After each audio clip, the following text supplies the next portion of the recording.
Hi అండి. అందరికీ ముందుగా కార్తీక మాసం రెండో సోమవారం శుభాకాంక్షలు. అలాగే అందరూ పూజ అయితే అయిపోయిందా? ఇంక నేనైతే ఇవాళ పూజ సింపుల్‌గా అయితే చేసుకున్నా. ఎందుకంటే ఇవాళ తాతయ్యది సంవత్సరికం అంటే మా ఆయన వాళ్ళ నాన్నగారిది. ఇంకా స్వామికి నైవేద్యం వండుకొని, ఇంకా తాతయ్యకి, అమ్మమ్మకి ఇంక ఇక్కడ పూజ దగ్గరికి అన్నీ కావాల్సినయి అన్నీ అందించాలని ఇంక తొందరగా సింపుల్‌గా అయితే చేసేసుకున్నా. 3:30కి అయితే లేచాననమాట. ఇంక అప్పుడు లెగిస్తే గానీ పనులవ్వలేదు. వంట అదంతా చేసేసాను. ఇంక స్వామి గూడా ఈరోజు తొందరగా బయటికెళ్ళాలని చెప్పారు. అన్నీ ఒకేసారి వచ్చినాయనమాట. 3:30కి లేచాననమాట. అప్పుడు లెగిస్తేనే పనులవినియి. ఇంక పొద్దున్నే అన్నం, పప్పు, అప్పడాలు, అలాగే దేవుడికి నైవేద్యంగానేమో రవ్వ కేసరి చేశా. ఇంకా అందరికీ గుడి దగ్గర పంచడానికి పులిహోర అయితే చేశా 2 కేజీలు.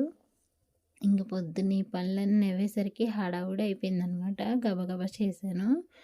ఇంక స్వామికైతే అన్నీ అందిచ్చేసాను. ఇంకా తాతయ్యకి ముందు పూజ అయితే చేసేసుకున్నారు. పూజ చేసుకొని అప్పుడు కిందకొచ్చిన తర్వాత ఇంకా అమ్మమ్మకి, తాతయ్యకి కూడా అన్నం పెట్టేసి, చక్కగా కొబ్బరికాయ కొట్టి, దండం పెట్టుకొని, దీపాలన్నీ వెలిగిచ్చేసారనమాట. ఇంక పూజ అయితే కంప్లీట్ అయిపోయింది. ఇంక తర్వాత పులిహోర అయితే చేశాను కదా!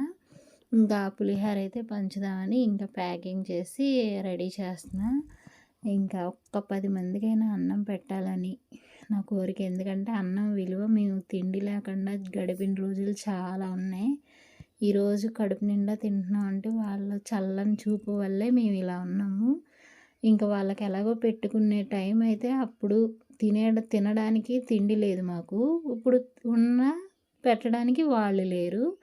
ఇంకా వాళ్ళకి పెట్టుకొని ఆ ఫోటో దగ్గర దండం పెట్టుకోవడం తప్ప ఇంకేం చేయలేము. అందుకని ఇలా ఒక్క 10 మందికైనా సరే అన్నం పెట్టాలని అనిపిస్తది నాకు. ఇంక అందుకని ఇవాళ పొద్దున్నే పులిహోర అయితే చేశాను. ఇంకా ప్యాకింగ్ చేసి ఇస్తే స్వామి గుడికెళ్ళి ఇంకా గుడి దగ్గర అయితే అందరికీ పంచేశారు. రోజు గుడికెళ్తారనమాట.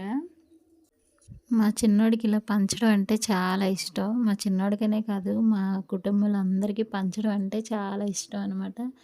ఇంకా పెద్దలకి ఇలా పెట్టుకోవడం తప్ప ఇంకేం చేయలేము. వాళ్ళ పేరు మీద ఇలా నలుగురికి పంచితే వాళ్ళు మాట్లాడితే ఆ పెద్దలొచ్చి మనతో మాట్లాడినట్టే అనిపిస్తదనమాట. వాళ్ళలోనే అమ్మా, నాన్నే చూసుకోవాలి. అమ్మా, నాన్న ఉన్నప్పుడు విలువ తెలీదండి ఎవరికీ. లేనప్పుడే తెలిసిద్ది. అమ్మా, నాన్న ఉన్నవాళ్ళు జాగ్రత్తగా చూసుకోండి. వీడియో నచ్చితే